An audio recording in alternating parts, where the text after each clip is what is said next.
Sveiki, aš esu Audronė ir šiandien kalbėsime apie tai, ką galime daryti, jei darbe turime nemėgstamą kolegą, tą vieną, kuris erzina ir suspaudžia visus mūsų mygtukus. Darbo aplinka yra labai svarbi mūsų kasdieniam gyvenimui ir negatyvūs santykiai tikrai gali paveikti mūsų gerovę.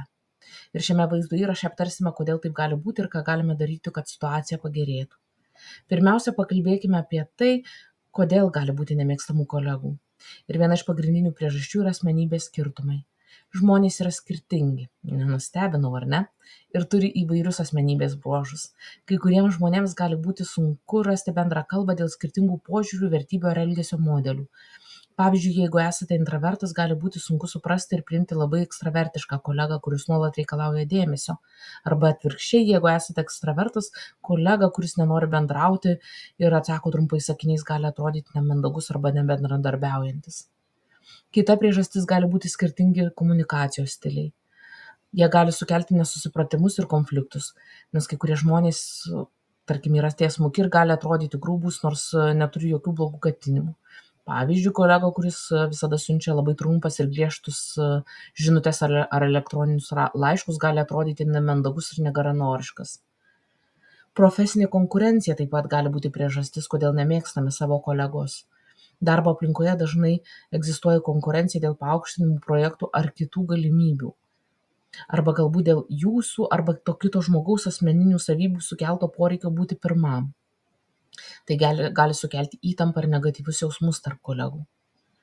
Vertybių konfliktai taip pat gali sukelti nesutarimus ir turbūt yra sunkiausiai peržengiama ar suvokiama ar įsisąmoninama dalis, nes skirtingos vertybės ir darbo etika gali paveikti mus darbo vietoje.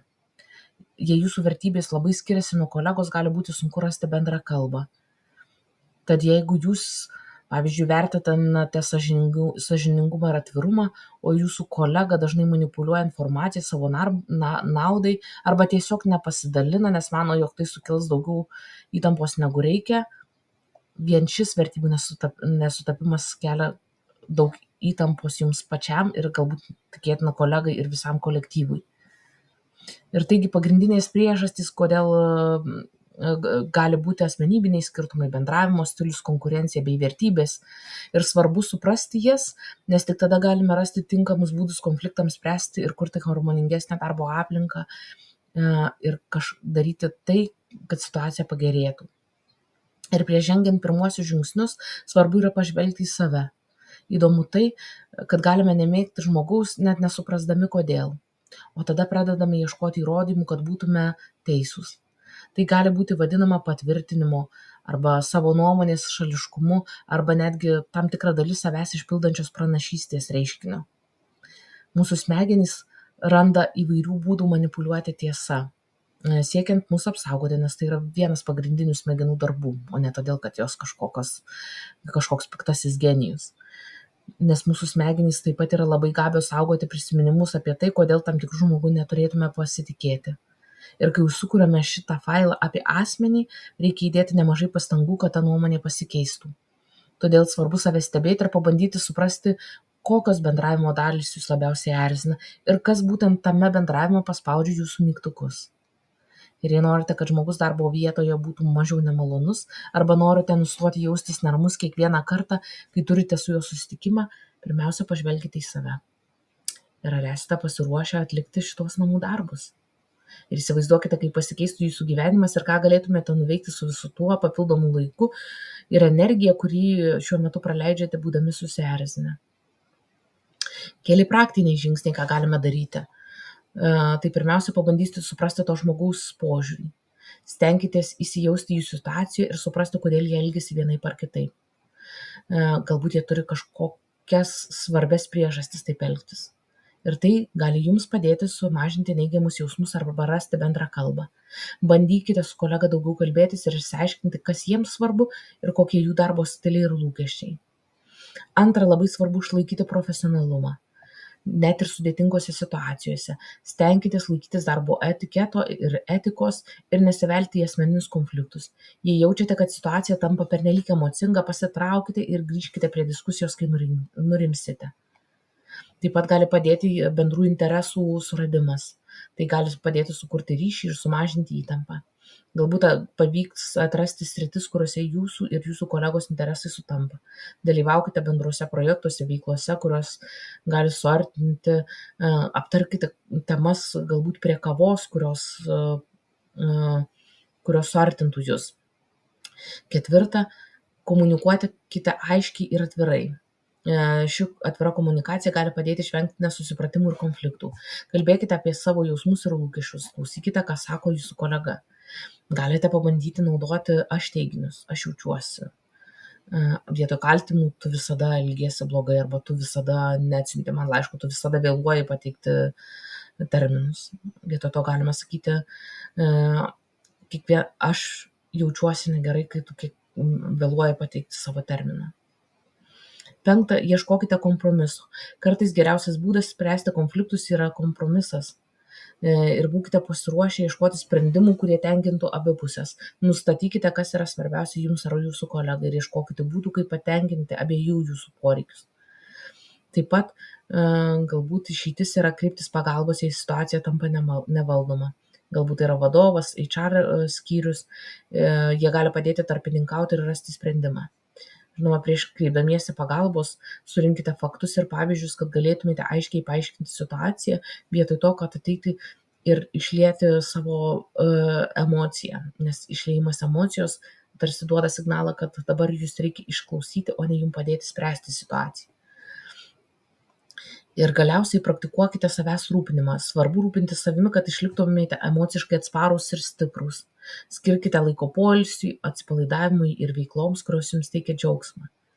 Kontrolinis klausimas, jeigu esate labai susierzinę ir jūs ypatingai erzina kažkas, kada paskutinį kartą buvote atostogų. Ir netgi jeigu čia šiandien neradote atsakymų, gali būti, kad problemas lypi kur kas giliau ir gali prireikti daugiau emocinio raumens treniruočių. Pavyzdžiui, jeigu visada nesutampa jūsų esminės vertybės, galime traktuoti, jog tai, kad mes mažiau nemėgsime to žmogaus, tai reikš, kad mes pritarėme jo požiūrį arba atsisakome savo vertybių. Tad gali tekti nueiti nemažą kelią, kol viduje ateina tikrasis supratimas, kad tai nesusiję dalykai ir kad jūsų nuomonė ir vertybės nenukenčia, jeigu jūs nekreipiate dėmesio į kolegą. Atvirkščiai, tikėtina, kad kita jūsų vertybė, tokia kaip pagarba, atvirumas, jums nuolat šnibžda, kad jos atsisakote nemėgdami to kolegos, kurio nemėgstate. Arba jeigu susidurite su situacija, kai negatyvius jausmus kelia kolega, kuris tinkamai neatlieka savo darbo funkcijos. Arba kitais atvejais netgi trukdo. Tuomet svarbu prisiminti, kad yra keli dalykai, ką galite padaryti iš savo pozicijos, tai yra atiduoti grįžtamąjį ryšį pačiam kolegai, vadovui ar atsakingiam asmenims. Jeigu tai nepadeda, vėlgi grįžti prie savęs ir girdėti savo vidinį balsą, kuris sako, kaip ir kada ir ką pasakyti ir prisiminti, jog tai, kad nekreipsite į šį žmogų dėmesio arba nemėgsite jo mažiau, jūs netapsite blogesnis. Ir jeigu tose sudėtingose ir pačiose sunkiausiose situacijose vadovai, aukštesni vadovai, HR skyrius nepadeda, apsvarstykite galimybę ieškotis išorinių resursų. Tai yra, pavyzdžiui, galbūt kreiptis į darbo inspekciją, profesinę sąjungą. Šios organizacijos gali suteikti patarimų ir pagalbą. Galbūt netgi pasitarti su teisininku. Galbūt ieškoti tai, kas galėtų patarti arba išgyvenę panašią situaciją, nes ta kiekviena situacija yra individuali. Visuomet nepamirškite saugoti savo gerovės, nes šios situacijos tikėtina anksčiau ar vėliau pradės neigiamai veikti jūsų psichinę ar fizinę sveikatą. Apsvarstykite galimybės kreiptis į psichologą ar konsultantą, nes jūsų sveikata yra svarbiausia. Taip pat galbūt netgi jeigu visos pastangos nepavyksta ir situacija negerėja, gali būti verta apsvarstyti naujas karjeros galimybės kitur. Nors tai gali būti paskutinis žingsnis, tai yra kartais tai gali būti geriausias būdas apsaugoti save ir savo gerovę. Apibendrinant, turėti nemėgamą kolegą gali būti labai sudėtinga. Tačiau yra daug būdų, kaip spręsti arba palengvinti šią situaciją. Svarbiausia išlikti profesionaliam, atviram, pasiruošęsiam bendradarbiauti ir pats svarbiausias dalykas - išlikti autentiškam prieš save patį. Girdėti savo vidinį balsą, kuris jums kartais šnabžda, kartais garsiai rėkia, kad o kas šitoje situacijoje yra ne taip. Pabaigai noriu pasidalinti tokią istoriją. Įsivaizduokite, žmogus stovėjo ant tiltelio, laikė rankoje puodelį su kava, gurkšnojo, ramybė, tyla. Kažkas ėjo pro šalį, jį stumtelėjo ir kava išsipylė. Kodėl išsipylė kava? Mes dažnai atsakome, jog nes kažkas pastūmė. Yra tiesos. Bet kava išsipylė dėl to, kad puodelėje buvo būtent kava. Būtų buvus arbata, būtų išsipylus arbata. Arba vanduo. Arba bet kas buvo puodelėje. Ši istorija yra apie tai, kad kai gyvenimas mus sujudina, pastumia, ir tai atsitinka su su kai kuriais kolegomis, su sudėtingom situacijom, su kažkokiom galbūt asmeninėm gyvenimo problemom. Tai yra gyvenimas mus pajudina. Ir iš mūsų išsipila tai, kas yra mūsų viduje. Jeigu tai yra kava, tai kava, bet kartais tai yra pyktis, kartais tai yra nepasitenkinimas, nuolatinis bambėjimas, nuolatinis savęs graužimas. Ar jums tikrai patinka, kas išsipylė, nes tai yra jūsų viduje?